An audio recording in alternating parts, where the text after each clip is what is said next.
کرنی ہے کہ یہ قرآن پاک صرف تلاوت کی، صرف برکت کی اور صرف رحمت کی کتاب نہیں ہے۔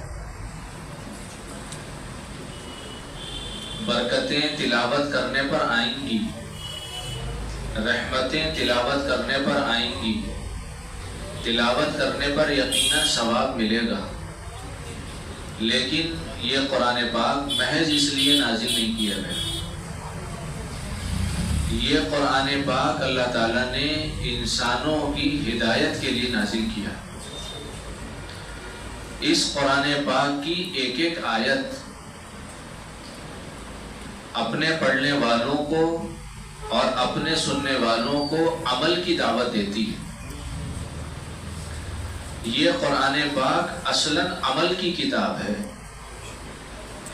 اور کیسی عظیم الشان کتاب ہے، کیسی بابرکت کتاب ہے۔ واقعتاً اگر میں اور آپ اس کو بیان کرنا شروع کریں اور سننا شروع کریں تو بہت وقت جائے۔ معتبر لوگوں نے ایک واقعہ بیان کیا۔ ایک بچہ تھا حافظ قرآن، اس کی والدہ کا انتقال ہو گیا۔ وہ بچہ اپنی والدہ کی قبر پر جاتا اور جا کر قرآن پاک پڑھنا شروع کر دیتا۔ ہم لوگ بھی ایسی کرتے ہیں، اپنے اعزاء قریبا رشتہ داروں کے یہاں جاتے ہیں قبروں پر اور ایصال ثواب کرتے ہیں۔ وہ بچہ بھی اپنی ماں کی قبر پر جاتا اور قرآن پاک پڑھتا اور بخشتا۔ کچھ وقت ایسی ہوتا رہا، گزرتا رہا۔ کچھ دنوں کے بعد اس بچے نے اپنی ماں کو خواب میں دیکھا۔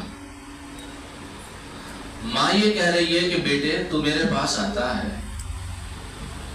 میرے پاس آ کر فوراً قرآن کی تلاوت مت کیا کر، ان کی حاضری کو قبول فرما، ان کی حاضری کو قبول فرما۔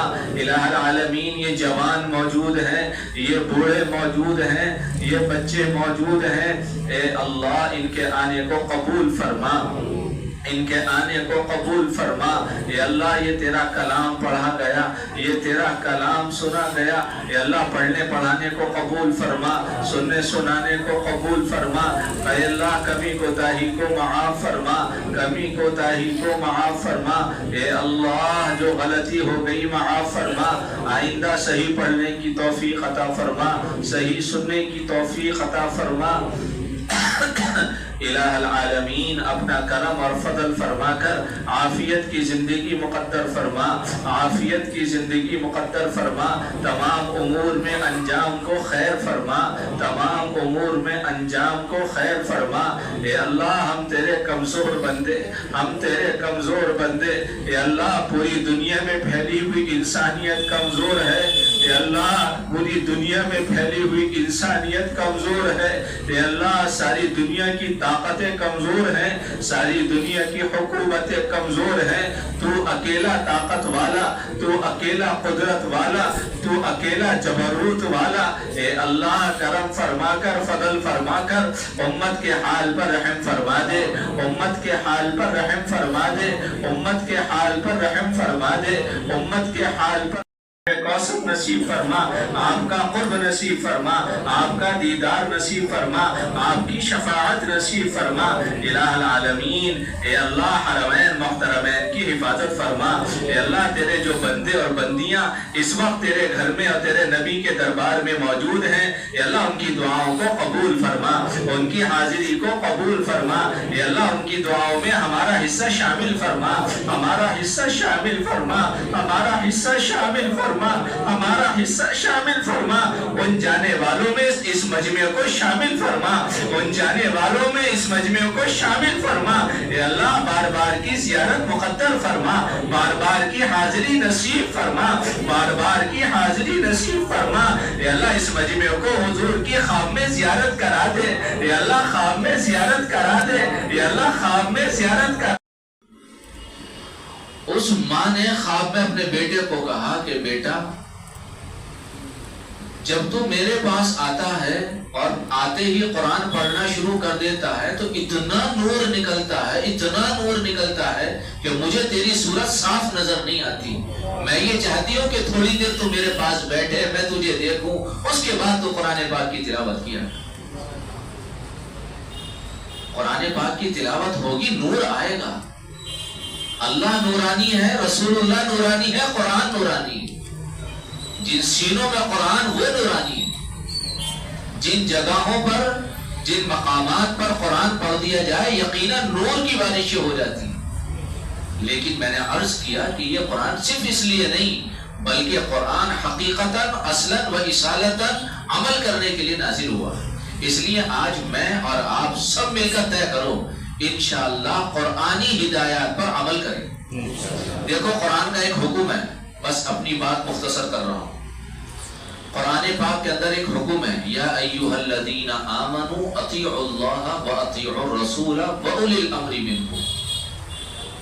قرآن کی یہ آیت کہہ رہی ہے کہ ایمان والو اطاعت کرو اللہ کی، رسول اللہ کی اور اولو الامر کی. اولو الامر سے ہم بحث نہیں کریں گے، وہ ذرا تفصیلی چیز ہے. 3 چیزوں کی اطاعت کا حکم دیا. سب سے پہلے اللہ کی اطاعت کرو. میں اور آپ بہت سنجیدگی کے ساتھ، میں بھی اپنے گریبان میں موڑ رہتا ہوں، آپ بھی سوچو کیا میری آپ کی زندگی اللہ کی اطاعت والی گزر رہی؟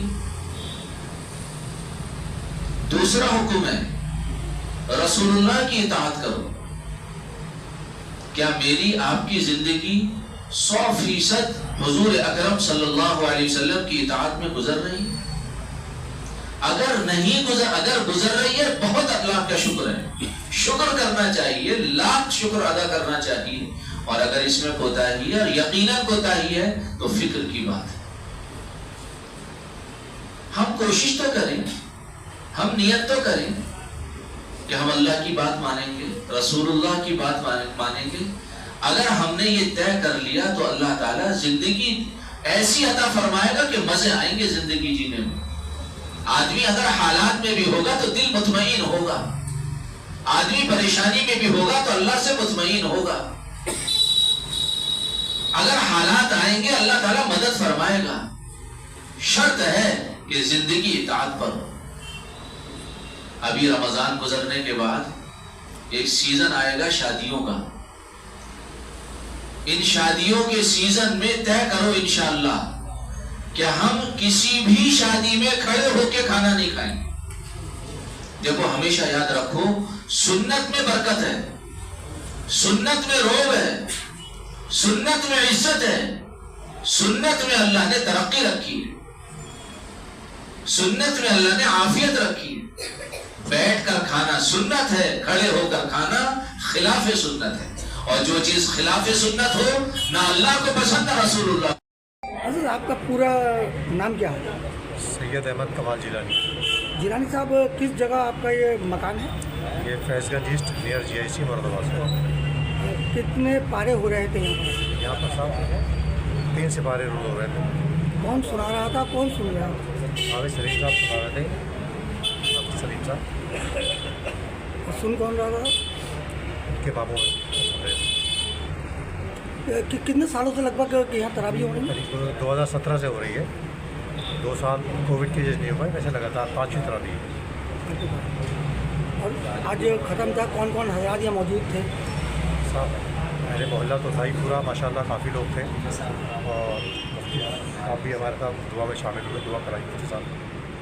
اور کافی لوگ آئے تھے. اسی طاقت سے کلام اللہ کو یہ سناتے ہیں. ٹھیک ہے، اللہ کی دی ہوئی طاقت سب سے بڑی طاقت ہے. اللہ پاک کی طاقت سب سے بڑی طاقت ہے. بالکل جیلانی صاحب ہے نا.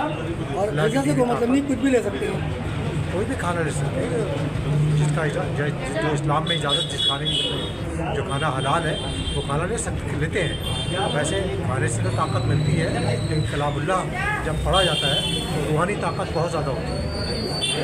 جیلانی صاحب اہل شہر، اہل پردیش، اہل ملک کے لیے کیا سندیش دینا ملک کے چاہیں لیے گے؟ اللہ پاک ہم سب کو ہدایت میں رکھے، اپنی پناہ میں رکھے. اور جو ملک میں تشدد ہو رہا ہے، اور فلسطین میں جو لوگوں کو تباہ و برباد کیا جا رہا ہے، اللہ پاک ان کو سب کی مغفرت فرمائے اور ان کے لیے اللہ پاک ایک ایسا اسباب پیدا کرتے جو ان کی اللہ پاک مدد کرے، اور مسجد اقصیٰ پہ ہمارا ایک دن ہم لوگ نماز پڑھنے کی توفیق ہمیں دے اللہ پاک، عالم مسلمان کو.